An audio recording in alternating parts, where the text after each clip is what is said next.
Prince Andrew and Sarah Ferguson have reportedly been told they're not welcome at the royal family's Christmas celebrations this year. In the last 24 hours, 7 charities, including the British Heart Foundation and the Teenage Cancer Trust, have cut ties with Sarah Ferguson over an email she sent to Epstein describing him as a supreme friend. She wrote it after Epstein's conviction for procuring a child for prostitution. Fergie's relationship with Jeffrey Epstein has been absolutely exposed over the last few weeks. Revelations that she was responding to emails to Jeffrey Epstein after he was convicted of offences. An email surfaces. Sarah Ferguson called a convicted criminal, Jeffrey Epstein, her supreme friend 1 month after publicly promising to never speak to him again. It doesn't surprise me. I found that in the course of my 4 years of research, I had to question everything she said in public. You couldn't believe a word she said.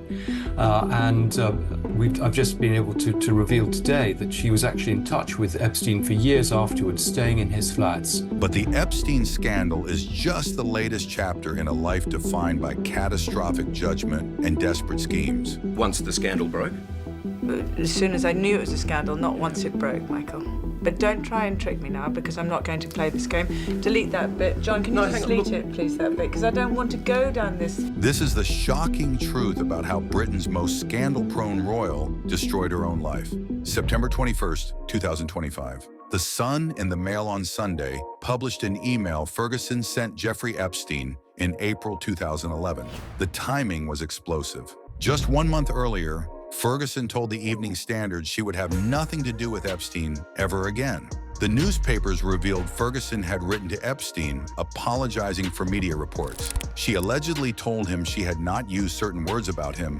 Despite reports to the contrary, she expressed understanding of his disappointment. Most damaging, she reportedly called him a steadfast, generous, and supreme friend to her and her family. Fergie's relationship with Jeffrey Epstein has been absolutely exposed over the last few weeks. Revelations that she was responding to emails to Jeffrey Epstein after he was convicted of offences, calling him a generous and supreme friend. Ferguson's spokesperson issued an immediate statement claiming duress. Epstein had allegedly threatened to sue for defamation. His tactics resembled those of Hannibal Lecter, designed to intimidate Ferguson into compliance. The email was sent on advice from lawyers to assuage Epstein and his threats. But the warmth in Ferguson's words contradicted claims of fear. She had accepted £15,000 from Epstein in 2010 to pay debts to an employee.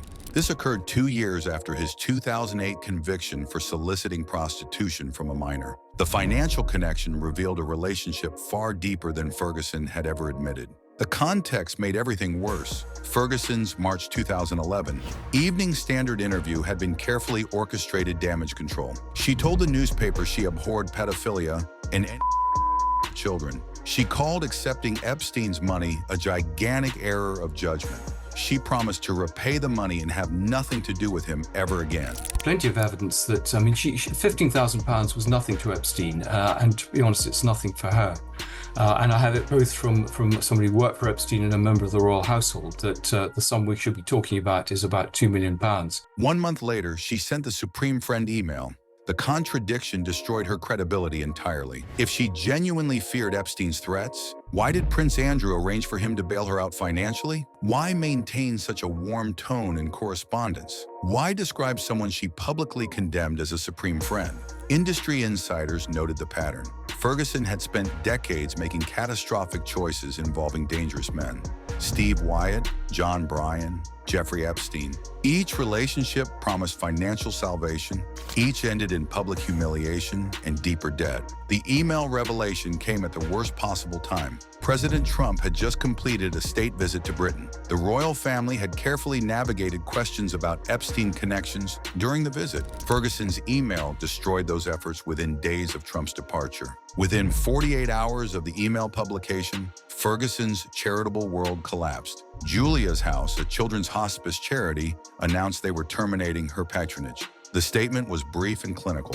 Following information about Ferguson's Epstein correspondence, continuing the association would be inappropriate. The Natasha Allergy Research Foundation issued stronger language. Founders Nadim and Tanya Ednan-Laperouse stated they were disturbed by the correspondence. Their daughter had died from an allergic reaction, making their charity deeply personal. Ferguson would no longer be associated with their organization in light of recent revelations. The Teenage Cancer Trust ended a 35-year relationship. 3.5 decades of association terminated in a single statement. The charity thanked Ferguson for past support, but made clear the relationship was over. She was dropped earlier yesterday by Julia House, which is a charity. Further 5 in the last couple of hours, including the Teenage Cancer Trust. Prevent Breast Cancer dropped her despite Ferguson having battled breast cancer herself in 2023. The British Heart Foundation terminated her ambassadorship. The Children's Literacy Charity severed ties. The National Foundation for Retired Service Animals ended the partnership. Within 72 hours, Ferguson had lost nearly every charitable affiliation she maintained. The speed and unanimity of the response revealed how toxic her association with Epstein had become.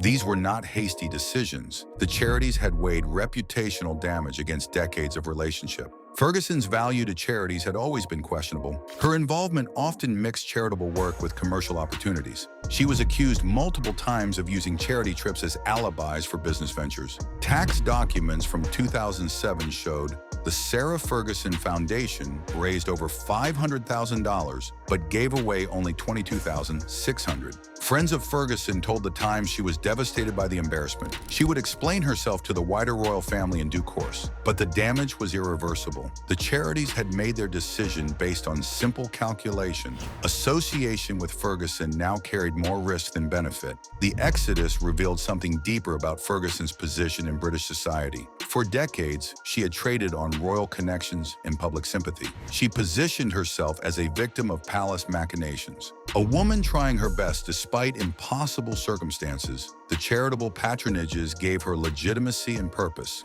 Now even that was gone. The charities had determined that Ferguson's judgment was so consistently poor, her association so repeatedly scandalous, that no amount of royal glamour justified the risk. Days after the charity exodus, actress Natalie Dormer made an announcement that shocked the entertainment industry. She would not promote The Lady, the ITV and BritBox drama series where she portrayed Sarah Ferguson. The decision was unprecedented in television history. Dormer's statement was carefully worded but devastating. Following revelations about Ferguson's connections to Jeffrey Epstein, Dormer felt she could not in good conscience participate in publicity for the show. She had donated her entire salary from the production to charities supporting victims of child abuse. The entertainment industry reacted with astonishment. Actors refusing to promote their own work was virtually unheard of. The financial implications alone made such decisions rare.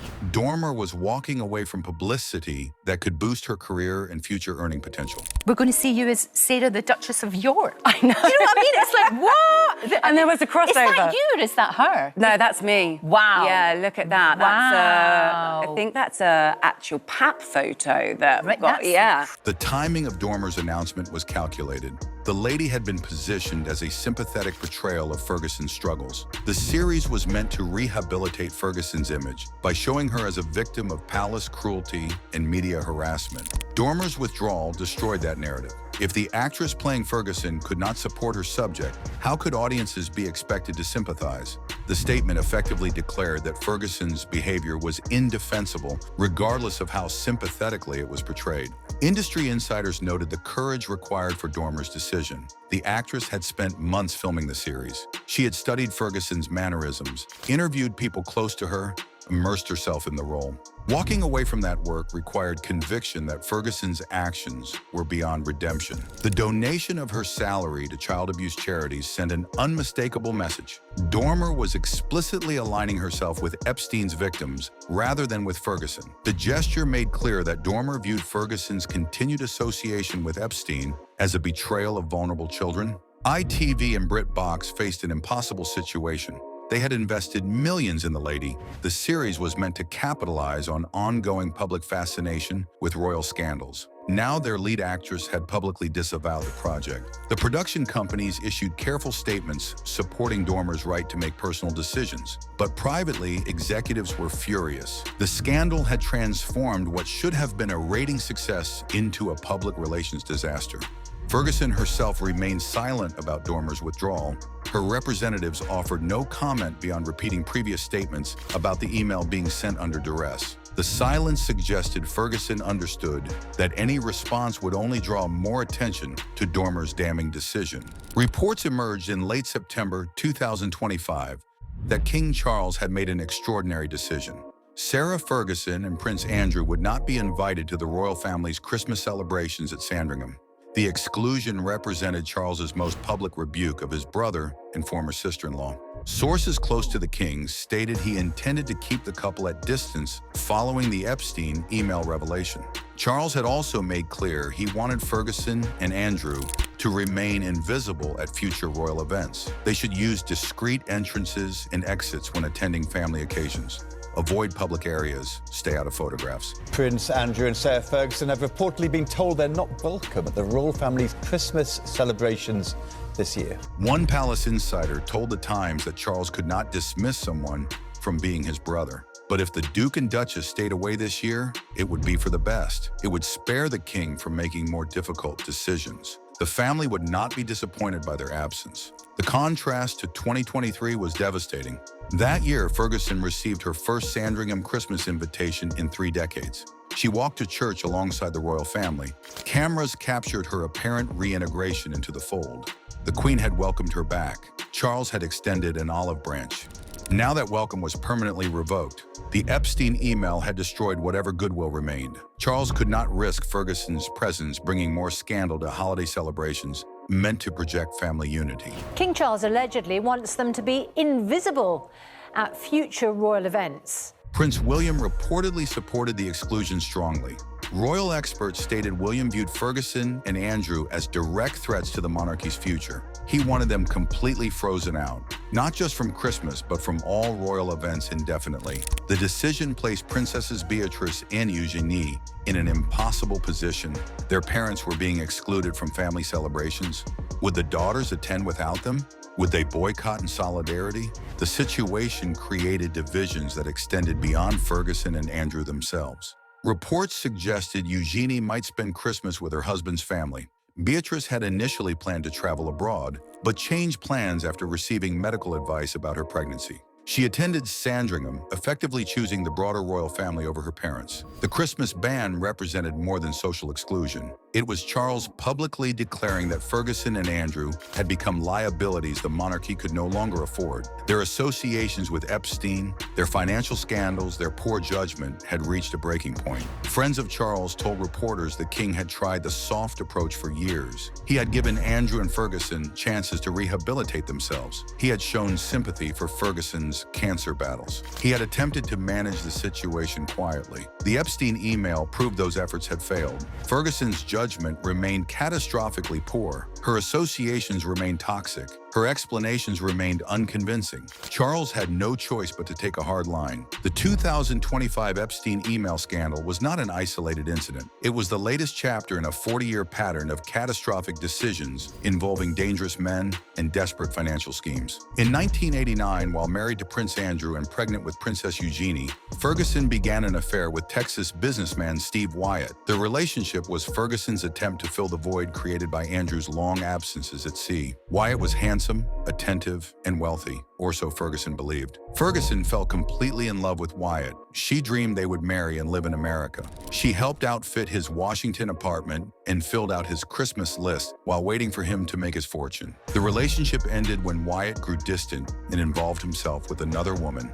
Photographs of Ferguson and Wyatt together surfaced in January 1992. The images appeared mysteriously in Wyatt's old apartment after he had vacated it. Ferguson believed the palace or intelligence services planted them. Others noted that Wyatt and his associates were chaotic individuals who profited from being caught with a royal. When Wyatt abandoned Ferguson, he left her a parting gift, his friend John Bryan. Bryan entered Ferguson's life claiming he could solve all her financial problems. He advertised himself as a wealthy, powerful businessman who could transition her from royal life to commercial success. She probably might have stayed married if John Bryan hadn't come along, but he was such a persuasive, forceful character, quite frighteningly so. I mean, I can understand why she got involved with him. He was great fun, and I'm sure initially he lightened her load.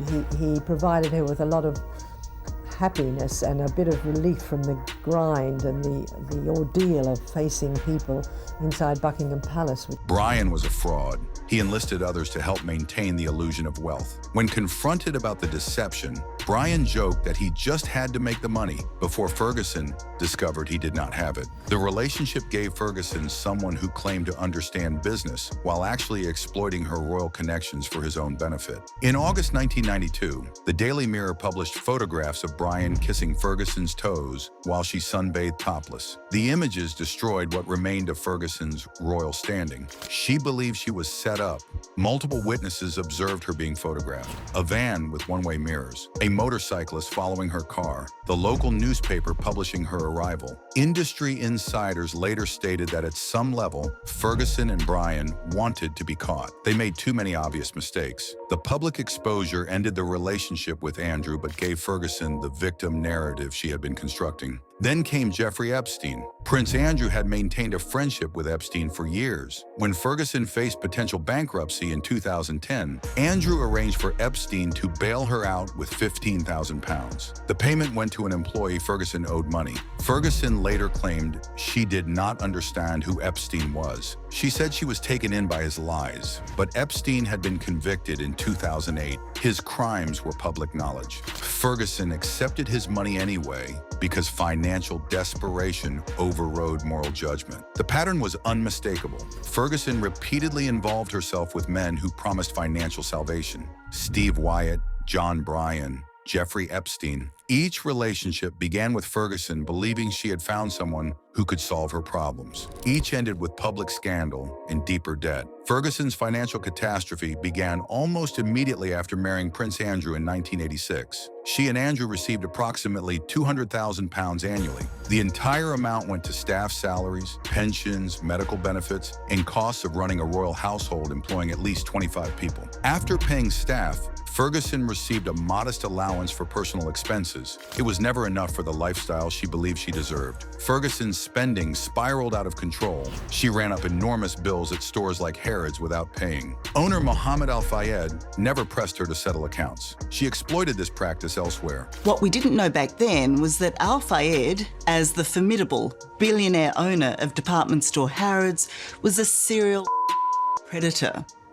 And among the hundreds he preyed on, at least 14 women from Australia. By 1994, Ferguson had accumulated debts exceeding £3.7 million. The Queen paid £500,000 to Coutts Bank in April 1994 after they demanded payment within 14 days. But the Queen issued an icy statement afterward. Ferguson's finances were now nothing to do with the palace. Ferguson's personal expenditure reached £860,000 annually, according to John Bryan. Her retinue included a cook, driver, maid, butler, dresser, nanny, 3 secretaries, personal assistant, lady-in-waiting, 2 gardeners, flower arranger, and dog walker. Her butler rose at 4:30 in the morning to ensure her watercress was correctly iced. Staff reported Ferguson threw screaming fits if anyone tried to show her bank letters. The denial ran pathological. She refused to confront the reality of her financial situation. Instead, she believed the next business venture or rich man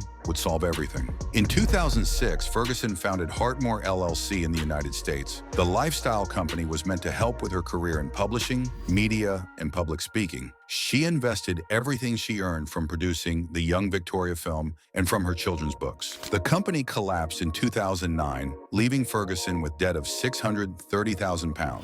Ferguson told Hello magazine she could write an interesting book about finance for women. The first advice would be never sign away intellectual property. That was what happened to her. She lost control of her own life and career. By August 2010, reports suggested Ferguson might declare voluntary bankruptcy with debts of £5 million.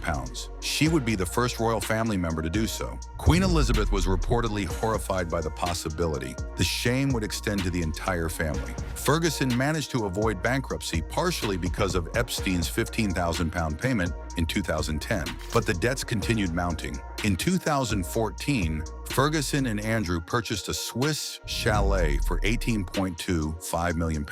They took out a mortgage of £13.25 million and were supposed to pay the remaining $5 million in cash installments. By 2019, they had failed to make the payments. Interest increased the debt to £6.8 million. The property's previous owner sued. Eventually, Ferguson and Andrew reached an agreement to sell the chalet. The owner accepted £3.4 million, believing they were in financial difficulty. Then in August 2022, reports claim Ferguson had purchased a £5 million townhouse in Mayfair after success with her novel. The Swiss chalet owner was furious. She had accepted half payment, believing Ferguson lacked funds. Now Ferguson was buying luxury property in London's most expensive neighborhood. In 2023, reports emerged that Gate Ventures, a theater investment company where Ferguson had been director, went into administration after losing £19 million. Liquidators attempted to recover money loaned to Ferguson's company, Ginger & Moss, for unexplained business and personal purposes. The pattern never changed. Ferguson spent wildly beyond her means. She believed royal status entitled her to limitless credit. When bills came due, she turned to wealthy men or questionable business schemes. Each solution created new problems and deeper debt. In June 2023, Ferguson received news that should have been her redemption arc. A routine mammogram revealed early-stage breast cancer. She underwent a single mastectomy. Her prognosis was good because of early detection. Ferguson was open about the emotional impact. She called the diagnosis like a bomb going off in her life, but she emphasized that together people could be strong. She thanked the Royal Free Hospital publicly. She advocated for regular cancer screening. She positioned herself as a survivor, helping others. Cancer can be so silent, such a silent little hiding thing which hides in the cells. In December 2023, Ferguson declared she had beaten breast cancer. She was 64 and just getting started. She looked forward to 2024 with optimism and positivity. She even gave her reconstructed breast a name, calling it Derek because it made her laugh. Then in January 2024, less than a month after declaring victory, Ferguson announced a second diagnosis, malignant melanoma. One of the moles removed during reconstruction surgery had been cancerous. She was undergoing further investigation to ensure it was caught early.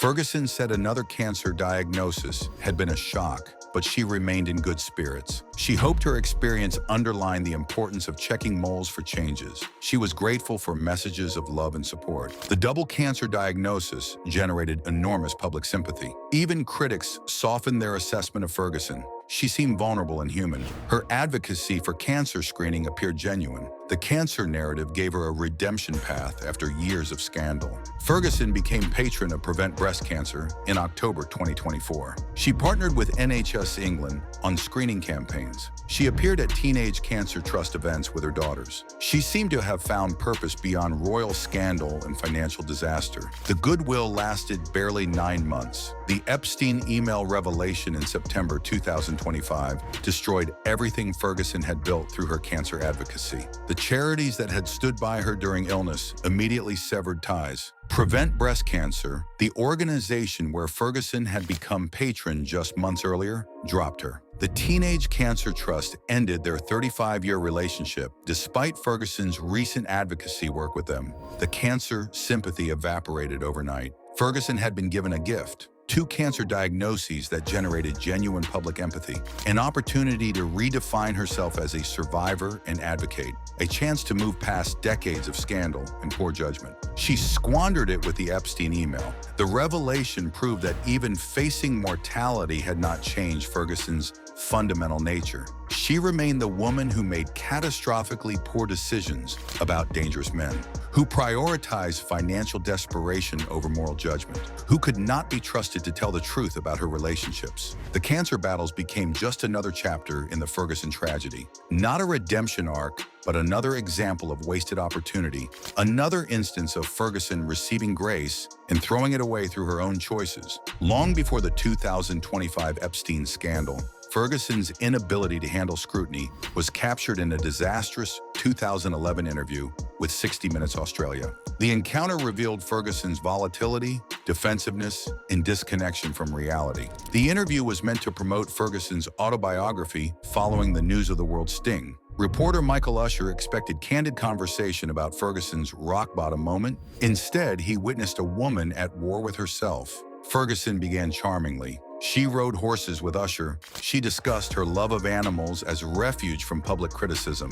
She admitted to thunderous mistakes and appallingly bad judgment. The surface humility seemed genuine. But when Usher asked basic questions about the News of the World scandal, Ferguson erupted. She had accepted $40,000 cash in that sting. When asked if she took the money, Ferguson admitted yes. She got it in the car, then returned it once the scandal broke. Usher clarified, asking about when she took the money, not when the scandal broke. Ferguson exploded. She accused Usher of trying to trick her. She demanded the cameraman delete footage. She refused to continue down that line of questioning. Once the scandal broke? As soon as I knew it was a scandal, not once it broke, Michael. But don't try and trick me now, because I'm not going to play this game. Delete that bit. John, can you just delete it, please, that bit? Because I don't want to go down this. Ferguson's agent, John, intervened off camera. The interview descended into chaos. Ferguson accused Usher of asking unfair questions, despite them being entirely reasonable inquiries about matters she had written about in her book. She announced she was taking 5 minutes. She walked away from the interview.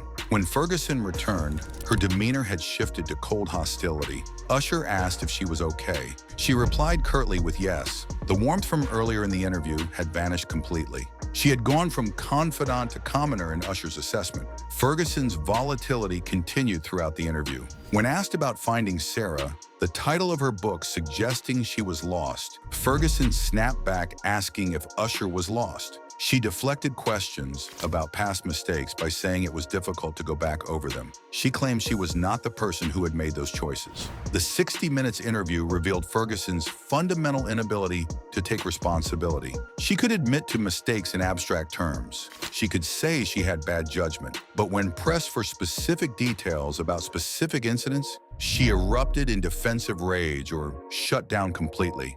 14 years later, the same patterns emerged in the Epstein email scandal. Ferguson admitted accepting Epstein's money was wrong in 2011. But 1 month after that public statement, she sent an email calling him a supreme friend.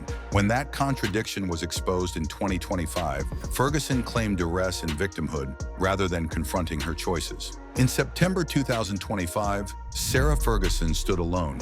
Charities had abandoned her. An actress refused to promote her biopic. The king banned her from Christmas. The royal family wanted her invisible. The pattern of 40 years had finally caught up with her completely. Friends told The Times Ferguson was devastated by the embarrassment. She would explain herself to the wider royal family in due course. But what explanation could suffice? The email to Epstein contradicted her public statements. Her spokesperson's claim of duress contradicted the email's warm tone. Every explanation created new questions. The devastating truth about Ferguson was that she had never learned from consequences. Steve Wyatt abandoned her. She turned to John Bryan. Bryan destroyed her reputation with the photos. She turned to Jeffrey Epstein. Epstein's money came with associations to a convicted sex offender. She sent him the supreme friend email. Each scandal taught Ferguson only that she was a victim of palace plots, a victim of media harassment, a victim of men who misled her, a victim of circumstances beyond her control. The narrative absolved her of responsibility for choices that destroyed her own life. The cancer battles had offered genuine redemption. 2 serious diagnoses, successful treatment, an opportunity to advocate for screening and early detection, public sympathy that could have rehabilitated her image. She squandered it all with the Epstein email revelation 9 months after becoming patron of Prevent Breast Cancer. Prince William viewed Ferguson as a direct threat to the monarchy's future. He wanted her completely frozen out, not just from Christmas, but from all royal events. William understood what Charles had been slow to accept. Ferguson's judgment would never improve. Her associations would always be toxic. Her explanations would always ring hollow. But Ferguson had never moved forward. She had moved sideways through a landscape of bad decisions dressed up as misfortune. She claimed to have better judgment at 51 than at 23, but at 65, she was still making the same catastrophic choices, still associating with dangerous men, still prioritizing financial desperation over moral clarity, still refusing to accept responsibility. The 2025 scandals revealed that Ferguson's core problem was not bad luck or palace conspiracies. It was her own character, her inability to delay gratification, her willingness to compromise principles for money, her pattern of seeking salvation from wealthy men, regardless of their moral standing. Ferguson had thrown away everything: royal status, public sympathy, charitable affiliations, family relationships. She threw it all away through choices she made repeatedly across 4 decades, choices she continues making even now. King Charles's Christmas ban was not cruel, it was necessary. The monarchy could not afford continued association with someone whose judgment remained catastrophically flawed, someone whose next scandal was always one desperate decision away. Sarah Ferguson entered the royal family in 1986 as a breath of fresh air, fun-loving, uncomplicated, enthusiastic. She exits in 2025 as Britain's most scandal-prone royal, a woman who had every advantage and squandered them all, a cautionary tale about what happens when poor judgment, financial desperation, and refusal to learn combine across decades. The Supreme Friend email will define Ferguson's legacy, not her charity work, not her cancer advocacy, not her daughters who somehow emerged well-adjusted from the chaos. One email to a sent weeks after publicly denouncing him. That email captured everything about Sarah Ferguson: the willingness to say whatever was necessary to protect financial interests, the inability to maintain consistent principles, the catastrophic judgment that destroyed her life one choice at a time. At 65 years old, Ferguson claimed she was just getting started, but the 2025 revelations proved she was exactly where she had always been, making excuses, claiming victimhood, destroying opportunities through her own choices. The woman who married a prince and threw it all away, not through palace conspiracies or media cruelty, but through 40 years of catastrophic judgment that never improved. That is the devastating truth about Sarah Ferguson. Anyway, that's it for the video, folks. Bye.